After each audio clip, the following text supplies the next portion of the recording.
Okay, on this video I'm going to finish up the controller build and a couple box openings. Hello HO Race fans, this is Kevin Vito Man 50. We will help you with tech, tips, and solutions with online video. If you're new to this channel, thanks for stopping by and definitely subscribe. We do videos like builds, information, and performance upgrades. Now on to the video.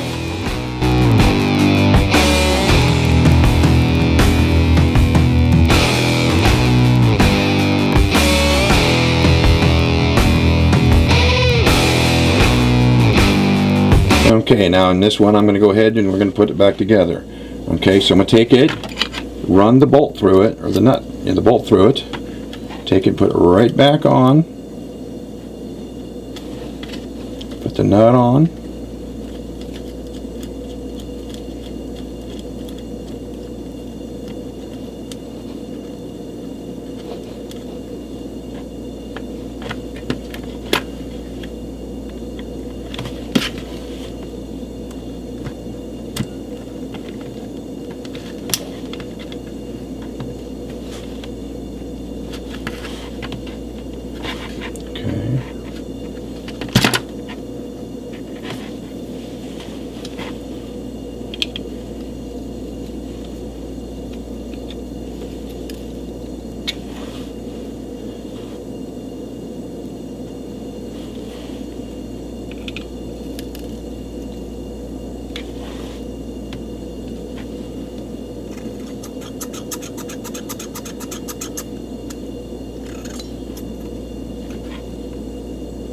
so it needs to be straightened. And make sure you get it straight with this.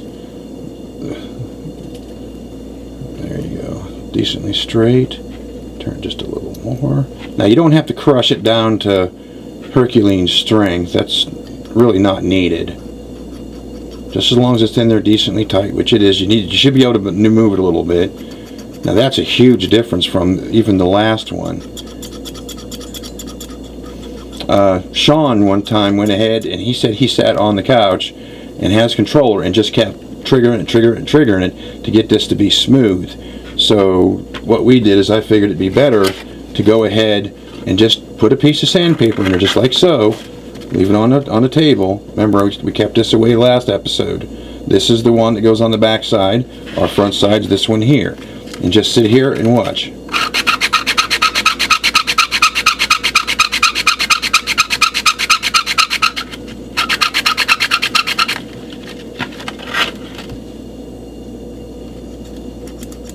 Huge difference. Look at that. Nice and smooth. Nice and smooth. So we'll take that. We'll take a little bit of that was the 180. We'll take the 320 and do the same thing to get just to make sure it's nice and smooth. Same thing, just lay it flat, make sure it's flat. Now see the controller, if we noticed on here, it was just hitting the center for a little while and then started going wider and wider as it went across. Now, look at this, it's all the way across now. Look at that, nice and smooth. It's not hitting the center. Okay, now, listen to that, look at it, nice and clean. Nice and clean, look at it, nice. On to the soldering. I got this pretty much perfect now. I mean, it's really good. I had a little bit of a burr on it, so I just took this and kind of rubbed the burr off. Fingernail file. Just took and rubbed the burr off, so we're good now. Now, on this, as you see on this one, they had to where they bent the tabs up because if you notice, when it goes back into the piece here, it's getting blocked off because of the pieces are getting hitting. So excuse me. So you're going to bend these down, up and over, just like so. You can either put the wire in there and solder the wire in there if you want. But I'm going to solder on the outside, so if I ever have to repair it, I don't have to rip these apart again. Okay, so just to make sure we're in the right direction. Okay.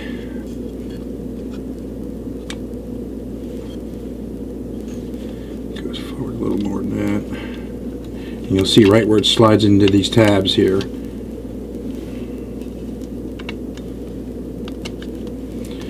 There's 3 tabs in the back here.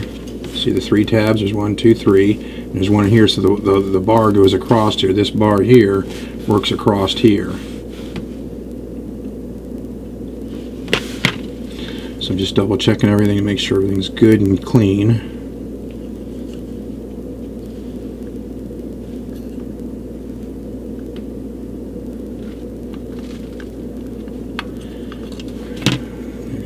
Bend this up a little bit because it's in there. It's underneath this little piece here. This is soldered to a piece right here. I don't know if you could see that real well, but right here it's soldered to this little piece in here that goes underneath this little clip here. Just making sure it's not in the way, because I think that's why it was pushed off to the side to begin with. Excuse me.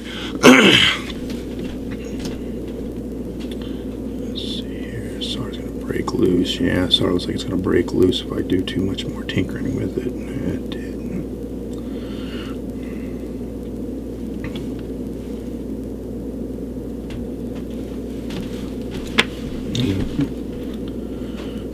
Okay, so I just resolder it. So what you want to do is you want to take some flux and put on here, like so, some soldering flux. And then we need to put some on here because we're going to have to tin this a little bit.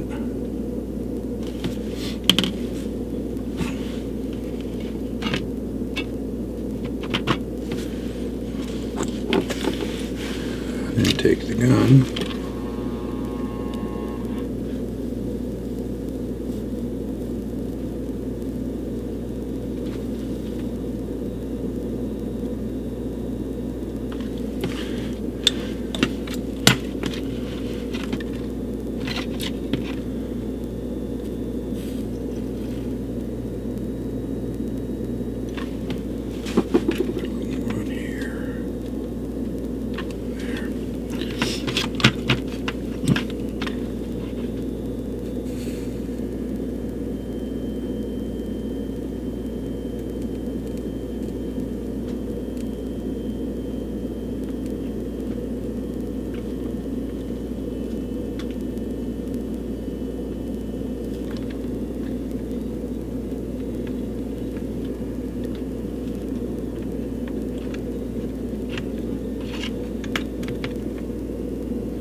Okay.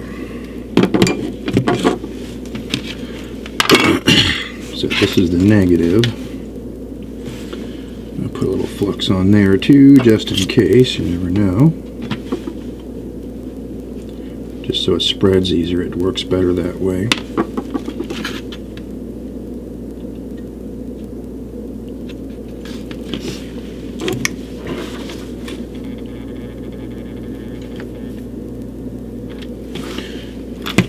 Just double check something.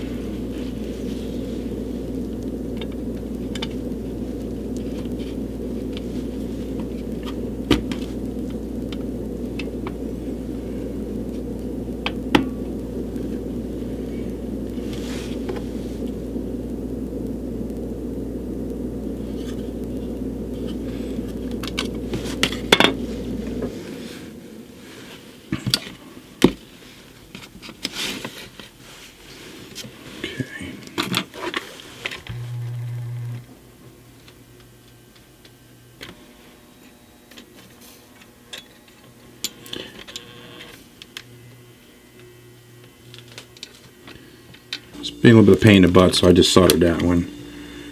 Now I'm going to do this one here. This is the front one.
And again, I'm still not the best solderer in the world neither. But the only way I'm going to get better is to keep doing it.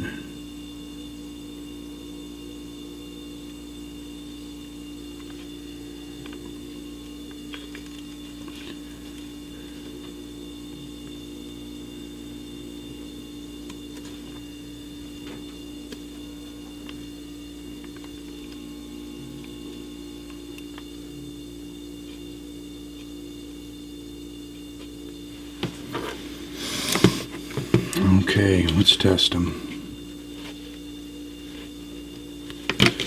There you go.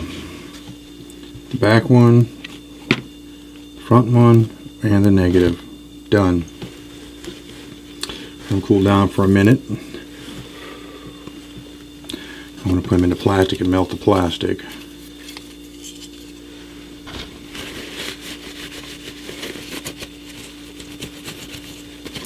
These things are pretty clean too. When I got them, they were really decently clean. The guy must have took really good care of them.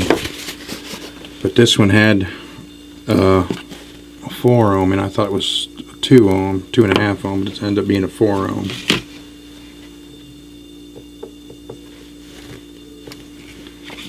Okay.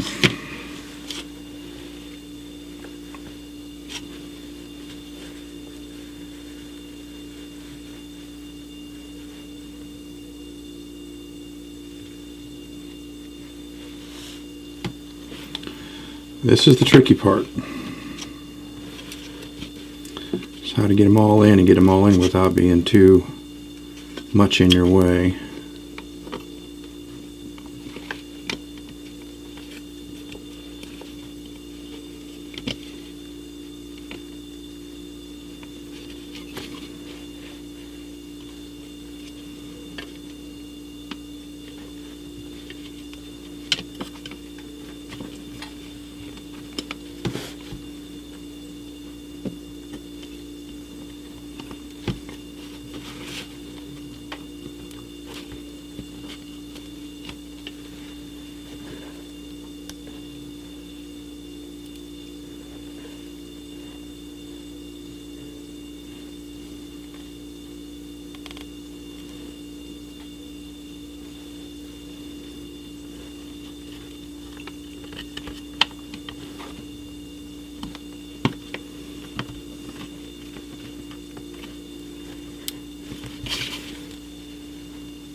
It's a little bit of a pain in the butt. I got it kind of in there. I want to get it so it's not separating.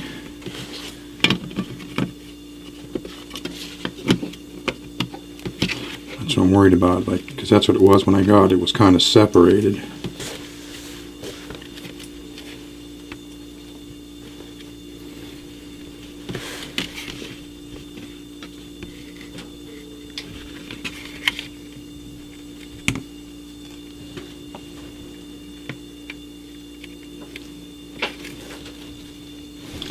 Top's fine, but right here,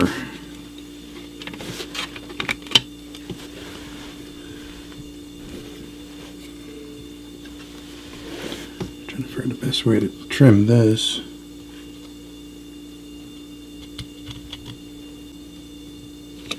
Okay, that was kind of a little bit of pain in the butt, so I need to sand this out right here to make room for the 3 wires. Some of my mechanic buddies will probably kill me for using this thing like this, but it's the only thing I could think of to hollow this out a little bit to give room to grow for the things to grow in there.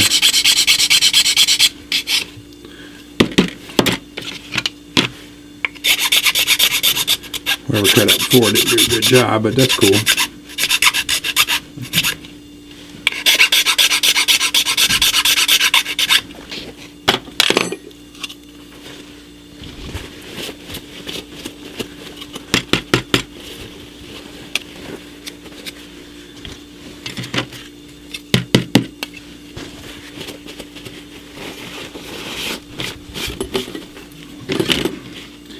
Now let's get this back in here.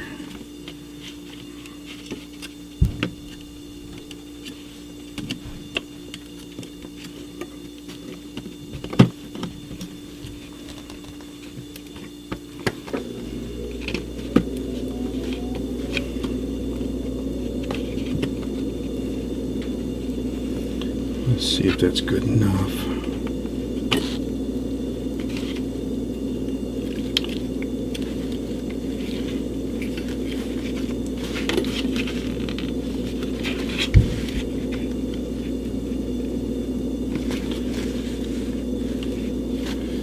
Perfect. Now remember, long one's on top.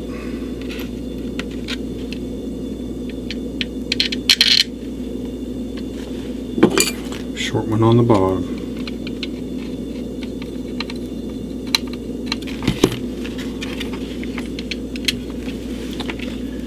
Again, like I said, don't matter which side you put the screws on, because there's a where the nut holder is on either side, it don't matter.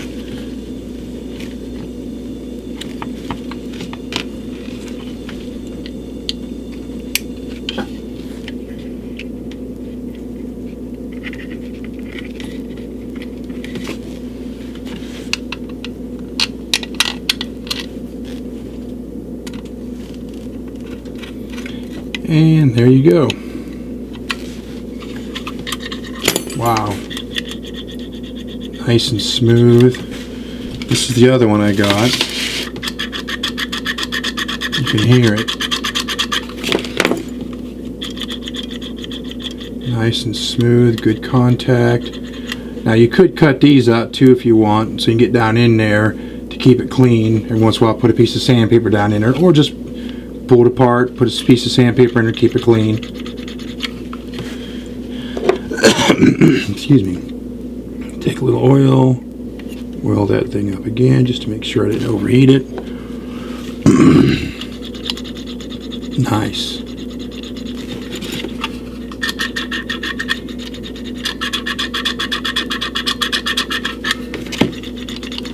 Okay, there you go. Okay, as you see, that's very simple to work on the Parma controllers. Controller works a lot better now. It's a lot smoother, more crisp, and most of the stuff I'm showing right now, just let everybody know, I appreciate everybody giving me their ideas and opinions and everything. I have no problem with that, so thank you for if you're doing that. But what I'm doing to start off with right now is showing all the simplified stuff. You know, how to use just a standard soldering gun. I was going to buy one later on to buy a better one. Eric, one of the guys in the race club that we have here, has a real nice one he spent about $300 or $400 with. I don't know if I want to spend that kind of money. I did find something close to what he's doing for about 50-60 bucks on eBay that could do exactly what his is doing. Again, what I'm doing is I'm trying to show all the lower end stuff for all the new guys and slowly start building up to getting higher and higher into the tech and to getting into the superior tech stuff. So just want to let you guys know that that's what my plans are as we go through the next couple of years, is what's going to happen, okay? So everybody have a good time racing and keep your pin in the slot. Then I got my power packs. That's what definitely these are, the power pack system.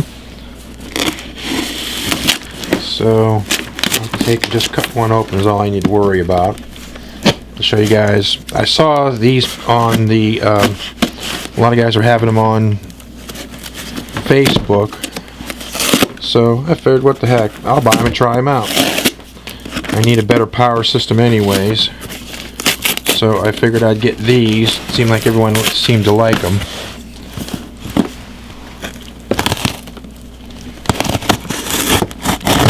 So again, I bought them. I'm going to run two of them, so I'm going to run 2 lanes per power pack is how I'm going to do it.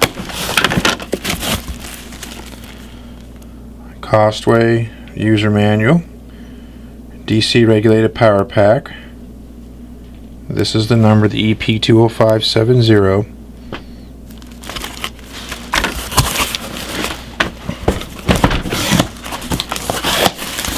Looks like it comes with the wiring I need, the plugs, and the plugs to plug in to the system here, and then wire it to the track. I'll probably have to go different wiring, but I'm not worried about it. They are very lightweight. I mean, this thing don't weigh nothing.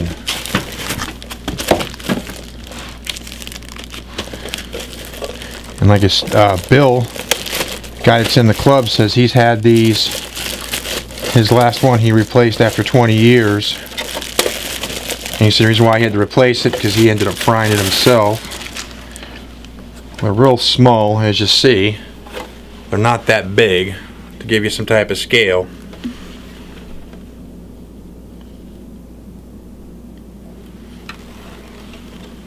It's got a big old fan on the back. This is probably an on-off switch in the back to start it up, or a reset. And looks like that's the power. Changing it from, looks like you can change it from 115 to 220 or 230. So again, that's what it looks like. And I'll be running these one power supply per 2 lanes.